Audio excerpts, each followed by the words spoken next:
जय श्री राम, जय श्री कृष्णा। आज जो हमने टॉपिक चुना है वो है चंद्रमा की स्थिति के बारे में, कि चंद्रमा किस एक भाव में आकर हमें कुछ फलों से दूर रखता है। ये बड़ा गहरा सूत्र है उत्तर कालामृत के अंदर। हम कुछ चाहते हैं जीवन में, लेकिन उसको पा नहीं पा रहे। जीवन में एक मंशा है कि मेरा ये काम बन जाए, लेकिन बन नहीं पा रहा। ऐसा होता क्यों है कि हम एक ही गाड़ी में चले हैं, वो जल्दी आगे निकल गया और मैं पीछे रह गया। कुछ ना कुछ तो ऐसा होगा। हम दो लोगों के सेम कुंडली है, लेकिन उसकी चंद्रमा की प्लेसमेंट और मेरी चंद्रमा की प्लेसमेंट में डिफर होने की वजह से क्यों वह आगे निकल गया और मैं पीछे रह गया। खैर, वो दशा पे भी डिपेंड करता है, लेकिन जो आज हमारा टॉपिक है कि चंद्रमा से कौन सा ऐसा भाव है जो हमें सुख नहीं दे पाता, हमें जीवन भर उसके लिए तड़पना पड़ता है। इसकी हम रेमेडी के बारे में बात करेंगे। चंद्रमा आपका कुंडली में 12 भाव होते हैं। चंद्रमा 12 भावों में से किसी एक भाव में जरूर बैठे होंगे। अब हमने ये देखना है वो भाव किस भाव से छठा पड़ रहा है।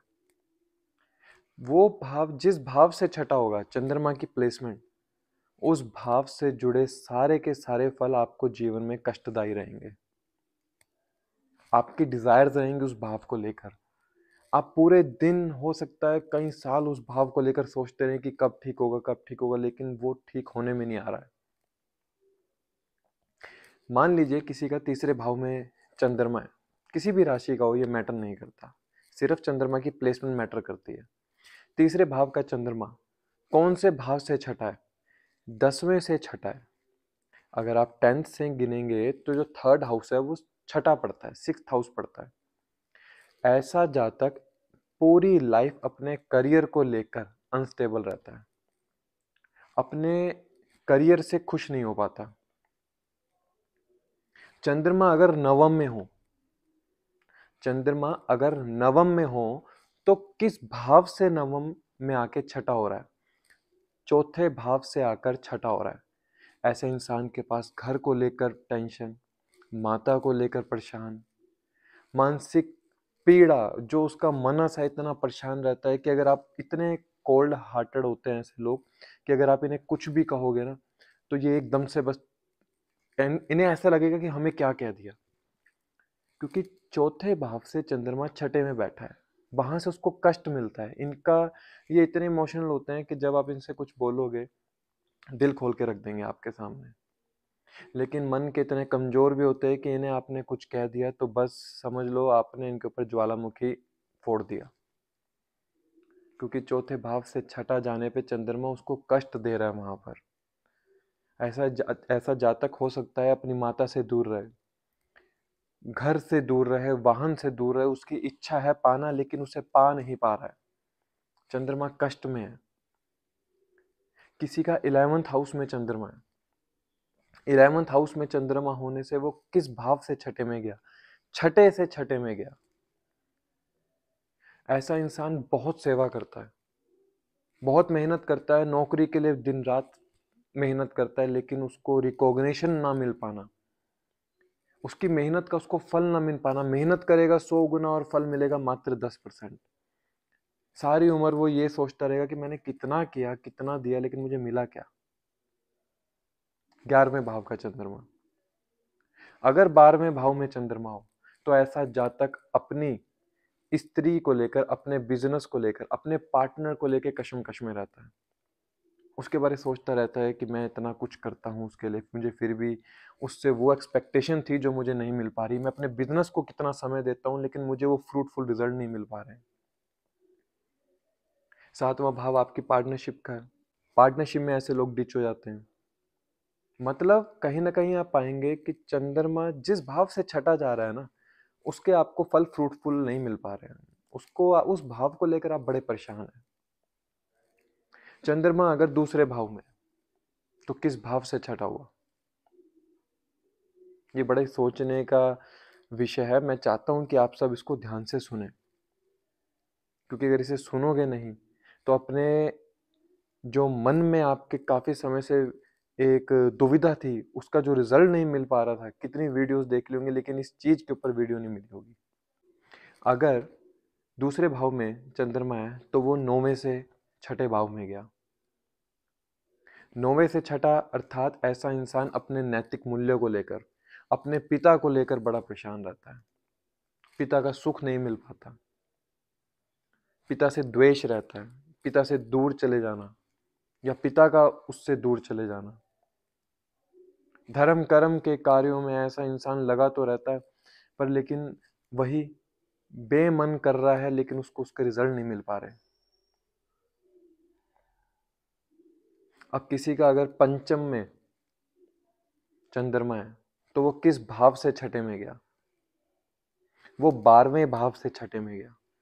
ऐसा इंसान रोग, अपनी बीमारी को लेकर, बीमारी पर खर्च को लेकर, हो सकता है ऐसा जातक इतना वेस्ट सोचता हो कि कभी कभार वो इतना परेशान हो जाता हो कि उसे माइग्रेन जैसी प्रॉब्लम होती हो। उसकी बुद्धि में वेस्ट थॉट चलते रहना, खर्च को लेकर सोचते रहना। मेडिटेशन करने बैठेगा तो ध्यान कहीं और भटकेगा। खुद को एकांत में जब भी लेकर जाएगा तो ध्यान कहीं ना कहीं भटकता रहेगा। पंचम भाव चंद्रमा। हर ग्रह कुछ ना कुछ हमें देता भी है और कुछ ना कुछ लेता भी है। ऐसे ही चंद्रमा का है। चंद्रमा जिस भाव से छठे भाव में, उस भाव के रिजल्ट को खत्म कर देता है, उस भाव का अभाव रखता है हमारे पूरे जीवन में। अब हमने देखना है कि इस इंसान को संतान प्राप्ति का योग है, यानी संतान से इसको सुख मिलेगा या नहीं। तो चंद्रमा की कौन सी प्लेसमेंट होगी जो 5वें से छठे में पड़ेगी?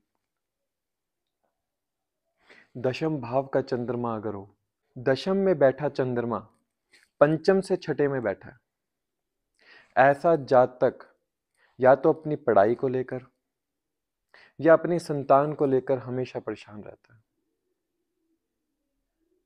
उसको संतान का सुख चाहिए, लेकिन प्लेसमेंट चंद्रमा की ऐसे है कि उसे वह सुख नहीं मिल पा रहा, उसका अभाव रखता है चंद्रमा। एजुकेशन को लेकर बहुत परेशान रहा होगा बचपन में, एजुकेशन को लेकर उसने बहुत स्ट्रगल किया होगा, और इन द एंड वो आज भी समझता है ऐसा जातक कि मेरे को एजुकेशन में वो रिजल्ट नहीं मिले जो मैं ले सकता था। चंद्रमा की प्लेसमेंट इतना मैटर करती है। दूसरी चीज, अब पता चल गया कि हमें ऐसे रिजल्ट मिलेंगे, तो इसका रेमेडी क्या है? रेमेडी इसकी कोई बुक में नहीं लिखी, जहां तक मैंने पढ़ा। अल्प बुद्धि है हम, थोड़ा सा जितना पढ़ सकते हैं उतना ही जान पाते हैं। जो मुझे समझने में आया, उस भाव को अपने जीवन से निकाल दो, मतलब अपने मनस से उस भाव को निकाल दो। जब अपने मनस अर्थात चंद्रमा की स्थिति से उस भाव को बाहर निकाल दोगे तो आपको उसके रिजल्ट अच्छे मिल सकते हैं। संतान के लिए परेशान हो, एजुकेशन के लिए परेशान हो, उसके बारे सोचना छोड़ दो, उसके बारे गाना छोड़ दो दुनिया के आगे कि मुझे ये नहीं मिला, मेरे बच्चे ऐसे हैं, मुझे संतान नहीं हो पा रही है, गाना छोड़ दो। जब ये छोड़ोगे तो चंद्रमा का उस भाव से लिंक टूट जाएगा।